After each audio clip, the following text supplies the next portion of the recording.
فرزند زہرا یہ حالات برے ہیں۔ کاشانۂ بصیرت ویب سائٹ، واٹس ایپ اور یوٹیوب چینل پر مشتمل ایک ایسا مکمل پلیٹ فارم جس پر محروم بصارت کے لیے بالخصوص اور تمام افراد کے لیے بالعموم سینکڑوں کی تعداد میں مستند اسلامی کتب دستیاب ہیں۔ لہذا گزارش ہے کہ آپ اپنی ذمہ داری نبھاتے ہوئے کاشانۂ بصیرت کی ویب سائٹ کو وزٹ، واٹس ایپ چینل کو فالو اور یوٹیوب چینل کو سبسکرائب کرنے کے ساتھ ساتھ بیل آئیکن کو پریس کیجیے تاکہ آپ علم کے حصول کے ساتھ ساتھ مذہب اہل بیت کی اشاعت میں بھی اہم کردار ادا کرتے رہیں۔ کاشانۂ بصیرت۔ حالات برے ہیں۔ اعوذ باللہ من الشیطان الرجیم، بسم اللہ الرحمن الرحیم۔ کاشانۂ بصیرت کے قابل احترام سامعین کرام، السلام علیکم۔ 1001 داستان علی کی ریڈنگ کے ساتھ آپ کی خدمت میں حاضر ہیں۔ پیج نمبر ہے 159، ہیڈنگ ہے ایثار علی اور الہی دسترخوان۔ ایک دن حضرت علی علیہ السلام نے جناب فاطمہ زہرا سلام اللہ علیہا سے کھانے کے لیے کچھ مانگا۔ جناب سیدہ نے عرض کیا، یا علی، قسم ہے اس خدا کی جس نے میرے پدر بزرگوار کو نبوت پر اور آپ کو وصایت کے منصب پر سرفراز کیا، 2 دن سے گھر میں کھانے کے لیے کچھ بھی نہیں ہے۔ حضرت علی نے فرمایا، اے فاطمہ، یہ بات تو نے مجھے پہلے کیوں نہیں بتائی تاکہ میں تم لوگوں کے لیے کچھ کھانے کے لیے فراہم کرتا۔ جناب فاطمہ نے عرض کیا، اے ابو الحسن، مجھے خدا تعالیٰ سے شرم محسوس ہوتی ہے کہ میں آپ کو کسی ایسی چیز کے لیے مجبور کروں جو آپ فراہم نہ کر سکیں۔ علی گھر سے نکلے، 1 درہم قرض لیا۔ اتفاقاً حضرت علی کے ایک باوفا دوست مقداد بن اسود سر رام مل گئے۔ گرمی کی شدت سے ان کا چہرہ جھلس رہا تھا۔ حضرت علی نے پوچھا کہ اتنی شدید موسم میں گھر سے باہر کیوں آئے ہو؟ عرض کیا، یا ابو الحسن، مجھے میرے حال پر چھوڑ دو۔ حضرت نے کہا، اے مقداد، میں ہر صورت میں جاننا چاہتا ہوں۔ مقداد کہنے لگے، خدا کے لیے مجھے میرے حال پر چھوڑ دیں۔ علی نے فرمایا، اے بھائی، تم اپنے احوال مجھ سے پوشیدہ نہیں رکھ سکتے۔ مقداد نے عرض کی کہ مجھے اس خدا کی قسم جس نے حضرت محمد صلی اللہ علیہ وآلہ وسلم کو نبوت پر اور آپ کو وصایت کے لیے محترم جانا، صرف ناداری نے مجھے مجبور کیا کہ میں گھر سے باہر نکلوں۔ مجھے سے اپنے اہل خانہ کا بھوک سے بلکنا دیکھا نہیں جاتا۔ حضرت علی نے مقداد کے حالات سنے تو آپ کی آنکھیں اشک بار ہو گئیں۔ آپ نے مقداد کو بتایا کہ جس ہستی کی تو نے قسم اٹھائی ہے، میں بھی ذات والا صفات کی قسم اٹھا کر کہتا ہوں کہ میرے بھی یہی حالات ہیں، لیکن اب 1 دینار میں نے قرض لیا ہے، وہ میں تجھے دے رہا ہوں اور تیری ذات کو اپنے اوپر مقدم سمجھتا ہوں۔ وہ دینار مقداد کو دے کر حضرت علی مسجد کی طرف روانہ ہوئے۔ وہاں نماز ظہر، عصر اور مغرب حضور کی اقتداء میں پڑھی۔ جب حضور فارغ ہو کر مسجد سے جانے لگے تو صف اول میں بیٹھے علی کو اشارہ کر کے باہر چلے آئے۔ حضرت علی بھی حضور کے پیچھے پیچھے باہر آئے اور سلام کیا۔ حضور نے جواب دیا اور فرمایا، اے ابو الحسن، کیا گھر میں کھانا ہے کہ رات کو اکٹھا کھائیں؟ علی، جو کہ ظہر سے مسجد میں ہی رہ گئے تھے، شرم سے سر جھکایا اور سوچنے لگے کہ جواب میں کیا کہیں۔ حضور بھی بذریعہ وحی تمام حالات سے آگاہ تھے اور جانتے تھے کہ گھر کے کیا حالات ہیں، مگر اس کے باوجود امر الہی کے سبب اس رات علی کے ہاں رات کے کھانے پر مامور تھے۔ جب حضور نے علی کو ساکت پایا تو فرمایا، یا ابو الحسن، یا کہہ دیجئے کہ میں واپس چلا جاؤں یا کہہ دیجئے کہ ہم اکٹھے گھر کو چلیں۔ علی نے عرض کیا کہ اے رسول خدا، آپ تشریف لائیے۔ حضور نے علی کا ہاتھ پکڑا اور گھر کو چل دیے۔ گھر میں داخل ہوتے ہی دیکھا کہ فاطمہ نماز پڑھنے کے بعد مصلی پر تشریف فرما ہے اور ان کے سر کی پشت پر ایک خوان میں گرم گرم کھانا تیار ہے جس میں سے بھاپ اٹھ رہی ہے۔ جناب فاطمہ نے والد گرامی کی آواز سنی تو مصلی سے اٹھیں، بابا کو سلام کیا۔ جناب رسول خدا صلی اللہ علیہ وآلہ وسلم سب سے زیادہ بیٹی کو چاہتے تھے۔ جواب سلام دے کر بیٹی کے سر پر دست شفقت رکھا اور فرمایا کہ بیٹی، ہمارے لیے رات کا کھانا تیار کرو۔ سیدہ گئیں اور خوان لا کر سامنے رکھ دیا۔ حضرت علی نے جب کھانا دیکھا تو حیرت سے پوچھا یہ کہاں سے آیا ہے؟ ہمارے گھر میں تو کھانے کو کچھ بھی نہیں تھا۔ جناب رسول خدا نے اپنا دست مبارک حضرت علی کے کندھے پر رکھا اور فرمایا یا علی یہ الہی دسترخوان ہے جو فاطمہ پہ نازل ہوا اور یہ اس دینار کا صلہ ہے جو تو نے راہ خدا میں دیا تھا۔ اگلی ہیڈنگ ہے ولایت علی شب قدر میں۔ ازبغ بن نباتہ نے حضرت علی سے روایت کی ہے کہ حضور نے مجھ سے فرمایا کہ یا علی کیا تم جانتے ہو کہ شب قدر کے معنی کیا ہیں؟ میں نے عرض کی یا رسول اللہ نہیں۔ فرمایا خداوند تبارک و تعالی نے اس شب میں ہر چیز کی تقدیر اور سرنوشت قیامت تک کے لیے لکھ دی ہے اور اس میں خدا عز و جل کے فرمان کے مطابق تیری ولایت اور تیری نسل میں قیامت تک کے لیے ولایت و امامت لکھ دی گئی ہے۔ ایک دوسری روایت میں امام جعفر صادق علیہ السلام نے مفضل بن عمر کے سوال کے جواب میں فرمایا کہ ولایت جناب امیر شب قدر میں نازل ہوئی۔ مفضل کہتا ہے کہ وہی شب قدر جو رمضان میں آتی ہے۔ حضرت نے فرمایا وہی رات جب آسمانوں پر ولایت جناب امیر معین ہوئی تھی۔ ہیڈنگ ہے ہمسایوں کے ساتھ حسن سلوک۔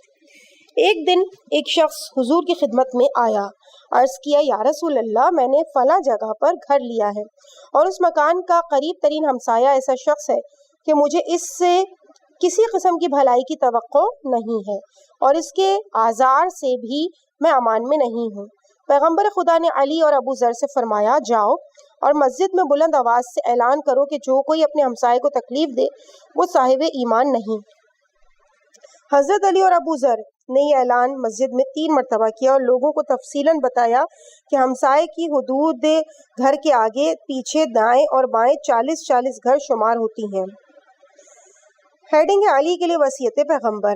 حماد کہتے ہیں کہ امام جعفر صادق علیہ السلام نے اپنے پدر بزرگوار سے ہمارے لیے نقل کیا کہ جابر ابن عبداللہ نے کہا کہ ملکوت اعلیٰ میں روح پیغمبر کے پرواز کرنے کے 3 سال پہلے میں نے حضرت سے سنا کہ علی ابن ابی طالب سے فرما رہے تھے اے دو ریحانوں کے باپ تجھ پر خدا کا سلام ہو، میں ان 2 ریحانوں کے بارے میں تجھے وصیت کرتا ہوں۔ میری عمر کا پیمانہ لبریز ہو چکا ہے اور میں بہت جلد تمہارے درمیان سے اٹھنے والا ہوں۔ خدا کی قسم تیرے 2 سہارے تجھ سے جدا ہو جائیں گے۔ خدا کی قسم میری خلافت اور جانشینی تمہارے ذمے ہے۔ جب حضور نے جان آفرین کے سپرد کی تو حضرت علی نے فرمایا کہ میری ایک تکیہ گاہ مجھ سے جدا ہو گئی، اور جب جناب سیدہ شہید ہوئیں تو حضرت علی نے فرمایا یہ میرا دوسرا سہارا تھیں جو مجھ سے بچھڑ گئیں۔ اگلی ہیڈنگ ہے احترام کی قدر۔ حضرت امام جعفر صادق علیہ السلام نے فرمایا کہ 2 اشخاص حضرت علی کے پاس گئے۔ امیر المومنین نے ان دونوں کے لیے تکیہ منگوایا تاکہ اس کے ساتھ ٹیک لگا کر بیٹھ سکیں۔ ان میں سے ایک نے اس تکیے سے ٹیک لگا لی لیکن دوسرے نے اس سے استفادہ نہ کیا تو جناب امیر کہنے لگے کہ اس تکیے کے ساتھ سہارا لے لو کیونکہ احترام و اکرام سوائے گدھے کے کوئی رد نہیں کرتا۔ اور ایک اور مقام پر حضرت علی نے فرمایا جب حاتم طائی کا بیٹا عدی حضور کے پاس آیا تو پیغمبر اسلام اس کو گھر لے گئے اور جو گدا اور تکیے وہاں پڑے تھے انہی کے اوپر اس کو بٹھایا۔ اگلی ہیڈنگ ہے 1000 باب علم۔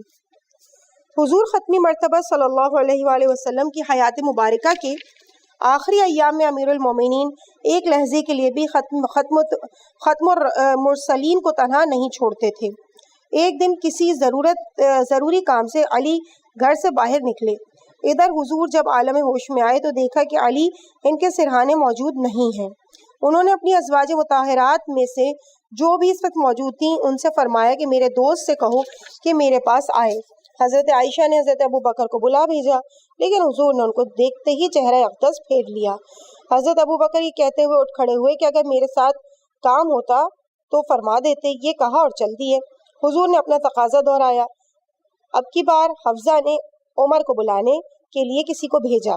جب وہ آ گئے تو حضور نے اپنا رخ اقدس موڑ لیا۔ حضرت عمر نے بھی حضرت ابو بکر والے کلمات کہے اور چل دیے۔ سرکار رسالت مآب صلی اللہ علیہ وآلہ وسلم نے اپنا تقاضا مجدد بیان کیا۔ ام سلمہ کہنے لگی خدا کی قسم وہ علی کو چاہ رہی ہیں۔ چنانچہ علی کو بلایا۔ حضور نے جیسے ہی علی کو دیکھا اپنے سینے سے لگایا اور پھر کافی دیر تک رازدارانہ گفتگو فرماتے رہے۔ بعد میں حضرت علی سے سوال کیا گیا کہ رسول تمہیں کیا کہہ رہے تھے؟ تو حضرت علی نے فرمایا رسالت مآب نے علم کے 1000 باب مجھے تعلیم کیے، ان میں سے آگے ہر باب کے 1000 باب ہیں، اور کچھ وصیتیں مجھ سے کی ہیں جن پر انشاءاللہ میں عمل کروں گا۔ اگلی ہیڈنگ ہے علی امین پیغمبر۔ پیغمبر اسلام صلی اللہ علیہ وآلہ وسلم خود قبیلہ قریش کے امین تھے۔ ان کی تمام تر امانتیں حضور کے پاس ہوتی تھیں، لہٰذا جب پیغمبر ہجرت پر مجبور ہو گئے تو حضرت علی کو اپنا جانشین بنا گئے۔ حضرت علی نے امانتیں ان کے مالکوں کو دیں، قرضے ادا کیے، پھر گھر کی مستورات کو مدینے پہنچایا۔ کفار قریش علیہ الصبح حضور ختمی مرتبت کے گھر آن ٹپکے، علی کو بستر رسول پر دیکھا تو دیوانگی کے عالم میں پوچھنے لگے کہ محمد کہاں ہیں؟ حضرت علی کہنے لگے کیا تم میرے سپرد کر کے گئے تھے؟ وہ علی کو مارتے پیٹتے ہوئے مسجد الحرام لے گئے، پھر تھوڑی دیر کے بعد رہا کر دیا۔ تمام احکامات رسول بجا لانے کے بعد حضرت علی اپنی والدہ فاطمہ بنت اسد اور اپنی زوجہ فاطمہ بنت محمد اور فاطمہ بنت زبیر اور گھر کی دوسری خواتین کو لے کر مدینے کی طرف چل پڑے۔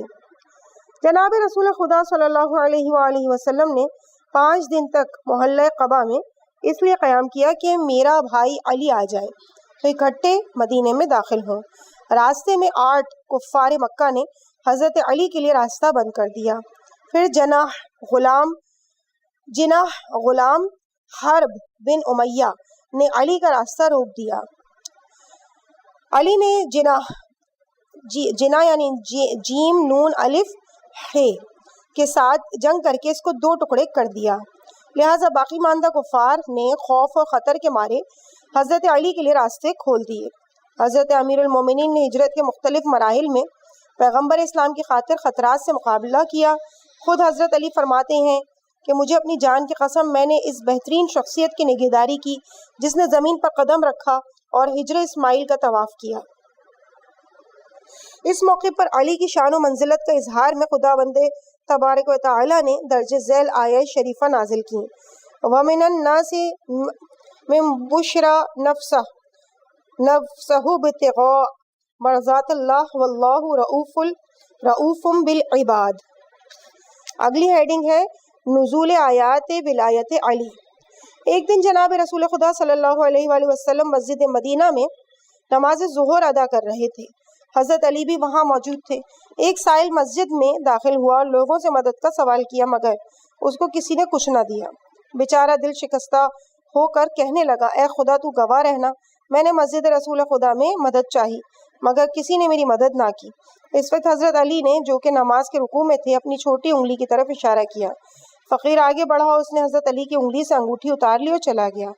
جناب رسول خدا نماز کے بعد خدا کے حضور میں عرض گزار ہوئے پروردگار میرے بھائی موسیٰ نے تو اس سے تقاضا کیا تھا کہ رب اشرح لی صدری ویسر لی امری واحلل عقدۃ من لسانی یفقهوا قولی وجعل لی وزیرا من اہلی ہارون اخی، یعنی میرا سینہ کشادہ کر دے، میرا کام آسان کر فرما، میری زبان کی گرہ کھول دے تاکہ میری بات سمجھیں، اور میرے خاندان میں سے ایک وزیر میرے لیے قرار دے، اور میرے بھائی ہارون کے وسیلے سے میری پشت کو محکم قرار دے اور اس کو میرے کاموں میں شریک گردان۔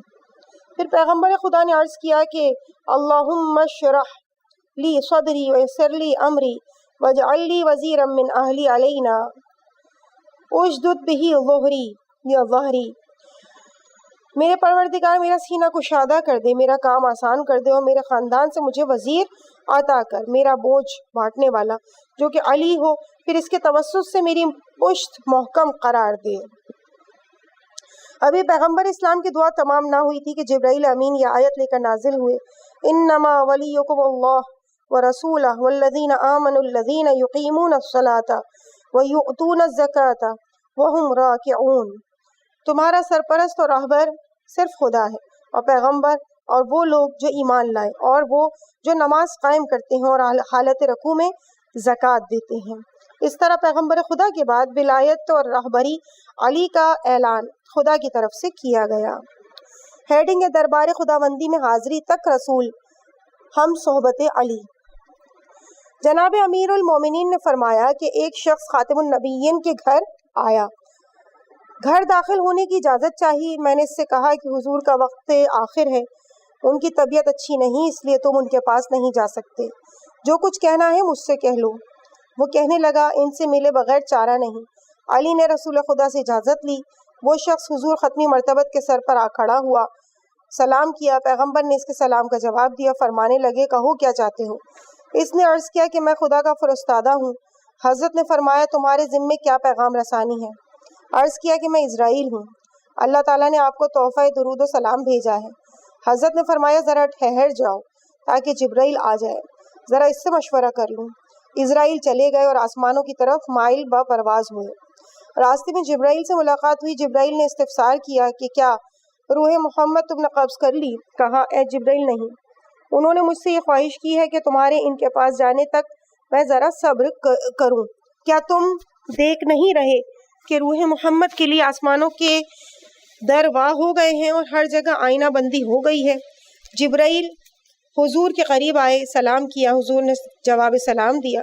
جبرائیل نے کہا، اے رسول خدا، پروردگار آپ کے دیدار کا مشتاق ہے، اور یہ کہ اسرائیل نے آج تک کسی سے اجازت نہیں لی اور آپ کے بعد بھی نہ کسی سے اجازت لیں گے۔ پیغمبر فرمانے لگے، تم میرے قریب سے باہر مت جانا تا وقت یہ کہ ملک الموت آ جائے۔ تھوڑی دیر کے بعد اسرائیل آئے، سلام کیا۔ حضور نے سلام کا جواب دیا۔ کہا، اسرائیل کیا ارادہ لے کر آئے ہو؟ عرض کیا، آپ کی روح قبض کرنے کا حکم ہوا ہے۔ جبرائیل پیغمبر کی خواہش کے مطابق دائیں طرف رہے اور میکائیل بائیں طرف بیٹھے۔ اب اسرائیل نے روح قبض کرنا شروع کی۔ جبرائیل نے کہا، اے اسرائیل جلدی نہ کرو، میں ذرا حضور خدا بندی سے ہو آؤں۔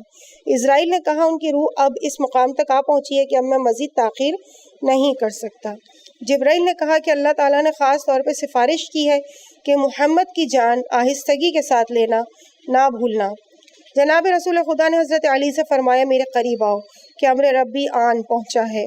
پھر اپنا دہن مبارک حضرت علی کے کانوں کے پاس کر کے کوئی بات کہی، یہاں تک کہ روح مبارک جسد مطہر سے پرواز کر گئی۔ حضرت علی نے اپنا ہاتھ تھوڑی کے نیچے رکھا، حضور کی آنکھیں بند کی اور روتے ہوئے اٹھے اور حاضرین سے کہنے لگے، خدا تمہیں زیادہ اجر دے، تمہارے رسول تو اس دنیا فانی سے سدھار گئے ہیں۔ اسی وقت لوگوں کے گریہ و ماتم کی صدائیں بلند ہونا شروع ہو گئیں۔ ہیڈنگ ہے، علی جانشین رسول۔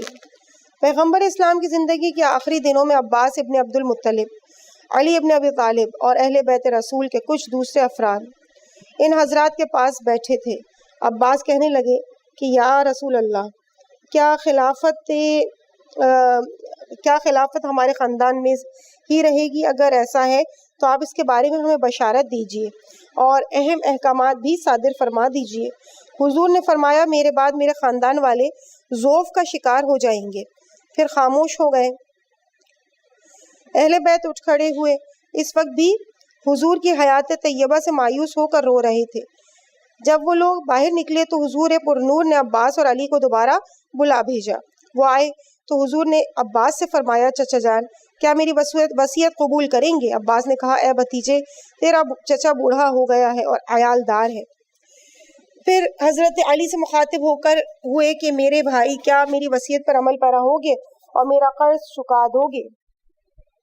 علی نے کہا کہ جی ہاں یا رسول اللہ، میرے ماں باپ آپ پر 100 جان سے قربان ہیں۔ حضور نے فرمایا، علی میرے قریب آؤ۔ آپ نے علی کو اپنے سینے سے لگایا، ان کی دونوں آنکھوں کے درمیان بوسہ دیا۔ پھر دونوں بھائی کچھ دیر تک گریہ کرتے رہے۔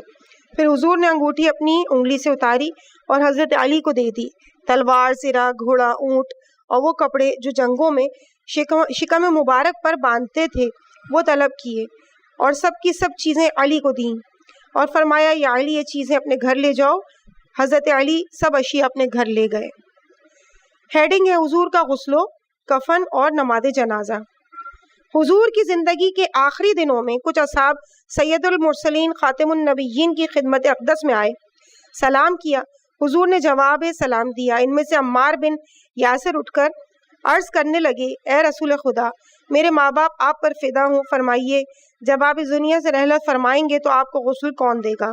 حضور نے فرمایا، میرا بھائی، میرے چچا ملائکہ کے ساتھ مجھے غسل دینے میں مدد کریں گے۔ عمار یاسر نے عرض کیا کہ حضور، آپ کی نماز ہم میں سے کون پڑھائے گا؟ حضور نے فرمایا، اے عمار، خدا تمہاری بخشش و مغفرت کرے، ذرا علی کو تو بلاؤ۔ حضرت علی آئے، حضور نے ان سے فرمایا مجھے سہارا دے کر بٹھاؤ، اور حضرت کو بٹھا دیا گیا۔ اس وقت حضرت فرمانے لگے کہ اے میرے عمزاد، جب میرا وقت آخر آ پہنچے تو میرا سر اپنی گود میں رکھ لینا اور قبلے کی طرف رخ کر دینا۔ جب میری روح قبض ہو جائے تو مجھے غسل و کفن بھی دے دینا۔ میرا کفن یہی 2 ملبوسات ہی رہنے دینا یا پھر سفید مصری کپڑا منگوا لینا۔ کوشش یہی ہو کہ وہ کم قیمت ہو، مہنگا نہ ہو۔ اس کے بعد پہلے تم مجھ پر نماز پڑھنا، پھر جبرائیل، میکائیل، اسرافیل اور عرش خداوندی کے نگہبانی کرنے والے فرشتے اور پھر اہل بیت مجھ پر نماز پڑھیں۔ پھر خاص و عام پر یہ بات کہی کہ مجھے بلند آواز سے گریہ وزاری کر کے اذیت نہ دینا۔ ہیڈنگ علی کا زمین سے مخاطب ہونا۔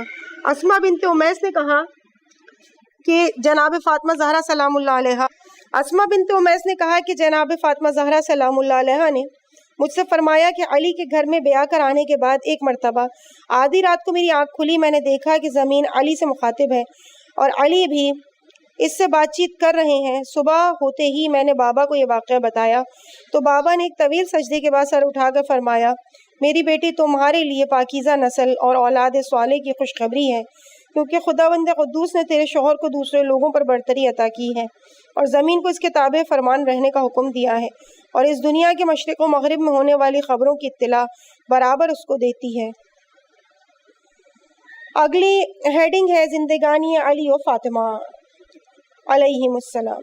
ایک دن جناب امیر المومنین علیہ السلام نے اپنے اصحاب سے فرمایا کیا تم چاہتے ہو کہ میں اپنی اور دختر رسول کی زندگی کے حالات تمہیں سناؤں کہ میرے گھر میں فاطمہ نے پانی کی اتنی مشقیں اٹھائیں کہ ان کے جسم مطہر پر جا بجا نیل پڑے ہوئے تھے، گندم اور جو چکی میں اس قدر پیسے کہ ان کے ہاتھوں میں چھالے پڑ گئے تھے، اور گھر میں اتنا جھاڑو دیا کہ ان کا لباس میلا اور مٹیالہ ہو چکا تھا، اور چولہا اتنا روشن کیا کہ ان کے لباس پر دھوئیں کی سیاہی کے گدلے نشانات ثبت ہو چکے تھے۔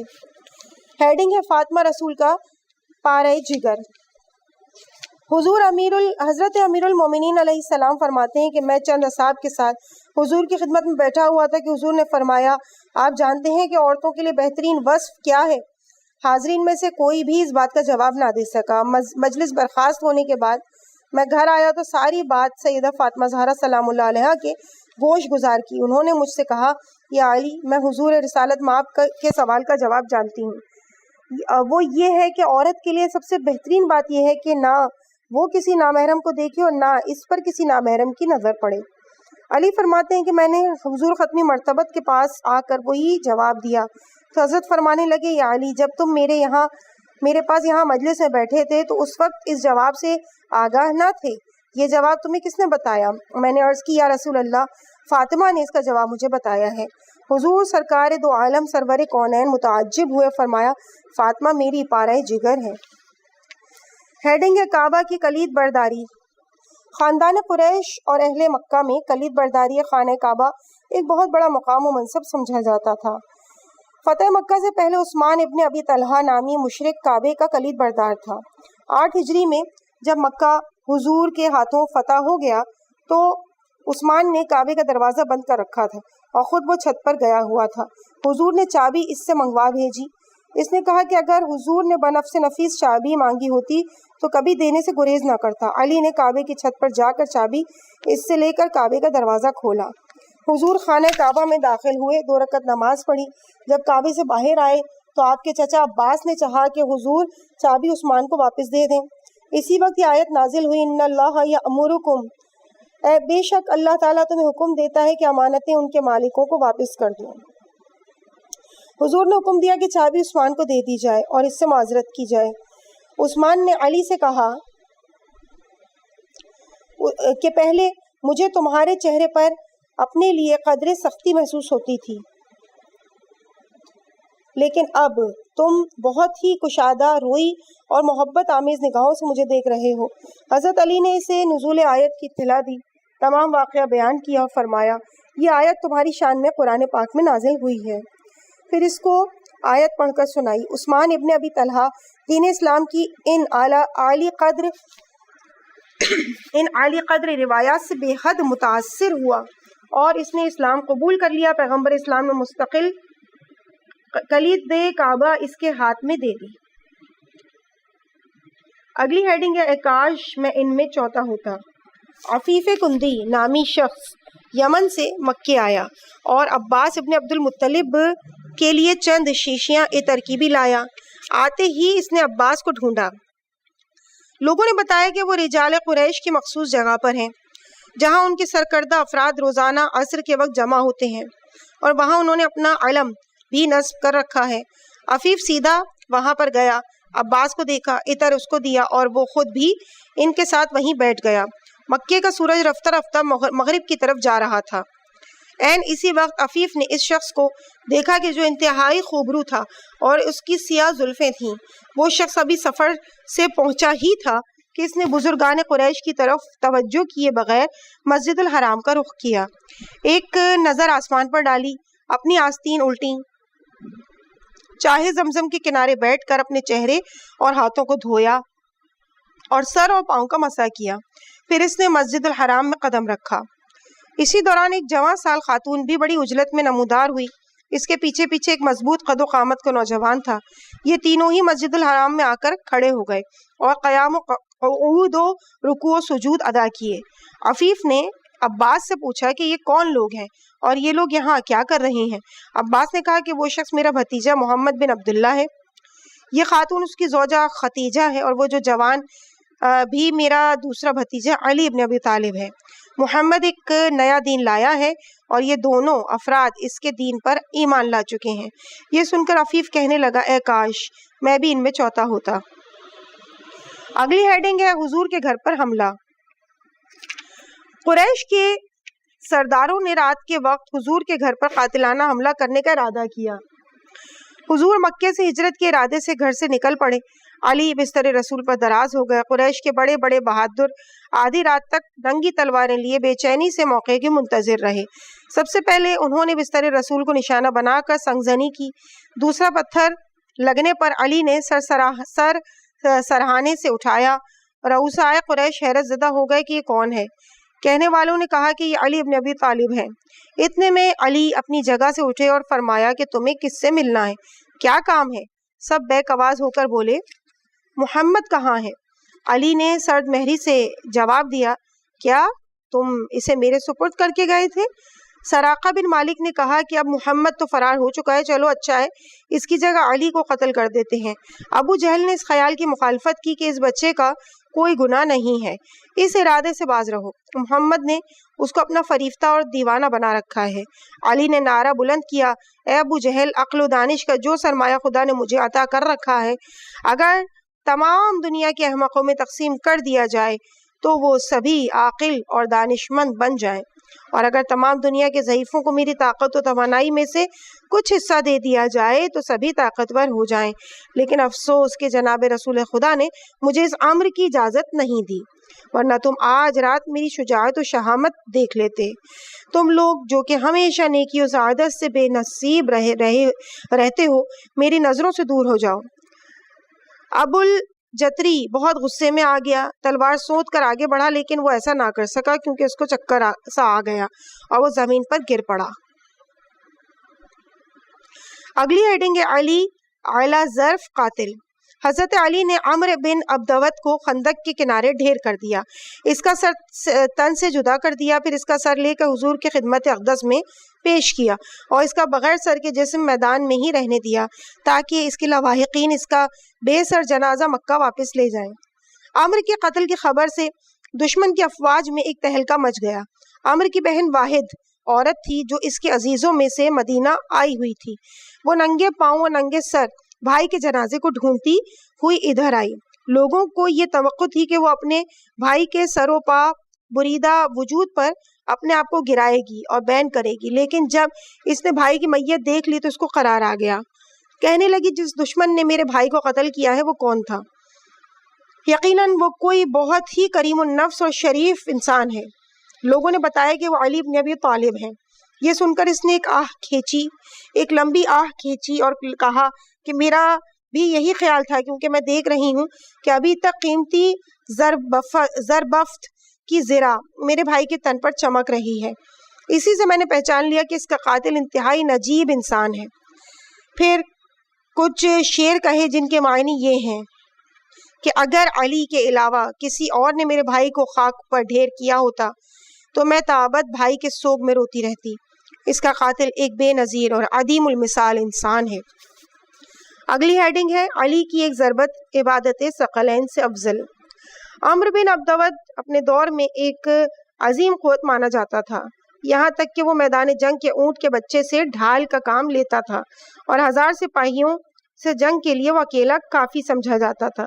البتہ عمرو بن عبدود نے اپنے بچپن میں نجومیوں سے یہ سن رکھا تھا کہ اس کا قاتل وہ شخص ہوگا جس کا نام حیدر ہوگا، لیکن وہ نہیں جانتا تھا کہ اس میدان خندق میں علی ہی اس کا حریف ہے۔ علی یعنی حیدر ہی اس کا حریف ہے۔ وہ مبارزہ طلبی کر رہا تھا۔ عمر بن خطاب اصحاب پیغمبر سے مخاطب ہو کر کہنے لگے اس کے قریب کوئی نہ جائے، جو بھی اس کے مقابل جائے گا مارا جائے گا۔ علی اس وقت 25 سالہ جوان تھے۔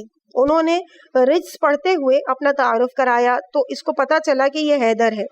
اب اس کو کاہنوں کی بات یاد آئی، تھر تھر کانپنے لگا۔ اپنے خوف پر قابو پاتے ہوئے اب اس نے یہ چاہا کہ علی کسی طرح سے میدان سے پلٹ جائے۔ اس نے حضرت کو خوف زدہ کرنا شروع کر دیا، کہنے لگا تو ابھی نوعمر ہے، میرے ساتھ کیا جنگ کرے گا؟ معلوم ہوتا ہے کہ محمد نے اپنا حساب تو کیا نہیں اور تجھے میرے ساتھ لڑنے کے لیے بھیج دیا۔ تم یہ دیکھ رہے ہو کہ اگر یہ نیزہ تمہارے پیٹ میں گھونپ دوں تو تمہیں زمین و آسمان کے درمیان معلق کر دوں۔ مولا علی نے فرمایا تم یہ سب باتیں چھوڑو، خود میرا بہت دل چاہتا ہے کہ تم میرے ہاتھوں مارے جاؤ۔ اب علی نے 3 تجاویز اس کے آگے رکھی۔ پہلے تو یہ کہ آؤ اور مسلمان ہو جاؤ۔ کہنے لگا کہ یہ قابل قبول نہیں ہے، کوئی ابو قبیس اپنی گردن پر رکھ لوں تو یہ مجھے گوارا ہے، لیکن میں لا الہ الا اللہ نہیں کہوں گا۔ پھر علی نے کہا واپس چلے جاؤ، میرے ساتھ جنگ نہ کرو۔ عمر کہنے لگا میں نے منت مان رکھی ہے کہ جنگ بدر کی تلافی کروں گا۔ اب علی نے تیسری تجویز پیش کی، فرمایا تو سوار ہے اور میں پیادہ ہوں، تو بھی پیادہ ہو جا تاکہ ہم ایک مطابقت سے جنگ کریں۔ عمر کہنے لگا میں تو کبھی سوچ بھی نہیں سکتا تھا کہ کسی کو اتنی جرت ہو کہ مجھے پیادہ ہونے کو کہے۔ یہ کہہ کر ایک ضرب علی کے سر پر لگائی۔ علی نے وار ڈھال سے روکا۔ اب علی نے خاص رویہ اپنایا، فرمایا تو عرب کا ہیرو ہے اور میں تجھ سے انفرادی جنگ کر رہا ہوں، مجھے یہ بتا کہ یہ جو لوگ تمہارے ساتھ آئے ہیں یہ کیا کرنے آئے ہیں؟ جیسے ہی عمر نے نظریں گھمائیں علی نے اس کے پاؤں قطع کر دیے، وہ زمین پر گر پڑا۔ حضرت اس کے سینے پر چڑھ گئے تاکہ اس کا سر قلم کریں۔ عمر نے علی کے منہ پر معاذ اللہ تھوک دیا۔ حضرت علی فوراً اس کے سینے سے اٹھ گئے۔ دشمن تو ڈھیر ہو ہی چکا تھا، سر تن سے جدا کیا اور سرور کائنات کی خدمت اقدس میں پیش کیا۔ پیغمبر نے فرمایا اے علی، آج تیرے اس کارنامے کا مقابلہ تمام امت کے جمع اعمال سے کیا جائے تو پھر بھی برتری تجھے ہی حاصل ہوگی۔ اس کے بعد اگلا واقعہ ہے مرغ بریاں، جو کہ انشاءاللہ آپ کے سامنے اگلے پارٹ میں پیش کیا جائے گا، اور صفحہ نمبر ہے 177۔